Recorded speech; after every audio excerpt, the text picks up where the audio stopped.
ഒരു ഹെൽത്തി റിലേഷൻഷിപ്പും ഒരു നാർസിസ്റ്റിക് റിലേഷൻഷിപ്പും എങ്ങനെ വ്യത്യാസമായിട്ട് മനസ്സിലാക്കാൻ പറ്റുമെന്ന് പലരും ചോദിക്കാറുണ്ട്. ഇതിനൊരു ഈസി വേ എന്ന് വെച്ചാൽ, ഒരു ഹെൽത്തി റിലേഷൻഷിപ്പിൽ നിങ്ങൾക്ക് കാര്യങ്ങൾ മനസ്സിലാക്കാൻ ഒരു സ്പേസ് ഉണ്ടാവും. പക്ഷേ ഒരു നാർസിസ്റ്റിക് റിലേഷൻഷിപ്പിലാണെങ്കിൽ കംപ്ലീറ്റ്ലി ഒരു കൺഫ്യൂഷൻ ആയിരിക്കും.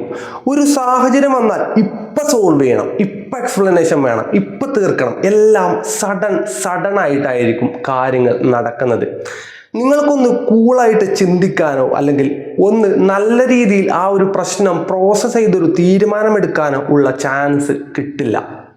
അവർ നിങ്ങളെ ഓരോ പ്രാവശ്യം അബ്യൂസ് ചെയ്തും ചതിച്ചും നിങ്ങളുടെ മുന്നിൽ വന്ന് നിൽക്കുന്ന സമയത്ത് നിങ്ങൾക്കിടയിലുള്ള ആ ഒരു സംസാരം, ആ ഒരു 5 മിനിറ്റ് കൊണ്ട് നിങ്ങളുടെ എല്ലാ ഇമോഷൻസും പ്രോസസ്സ് ചെയ്ത് ആ പ്രശ്നത്തിനൊരു പരിഹാരം അവിടെ കാണണം. പകരം നിങ്ങളൊന്ന് ആലോചിക്കട്ടെ, നിങ്ങളൊന്ന് സമയമെടുത്തൊന്ന് പ്രോസസ്സ് ചെയ്യട്ടെ എന്ന് പറഞ്ഞാൽ അവിടെ നിങ്ങൾ തെറ്റുകാരാവും. ഈ ഒരു വ്യത്യാസം നിങ്ങൾ മനസ്സിലാക്കി വെക്കണം. അവരുടെ ആ ഒരു മാനിപ്പുലേഷനിൽ പെട്ടുപോകരുത്.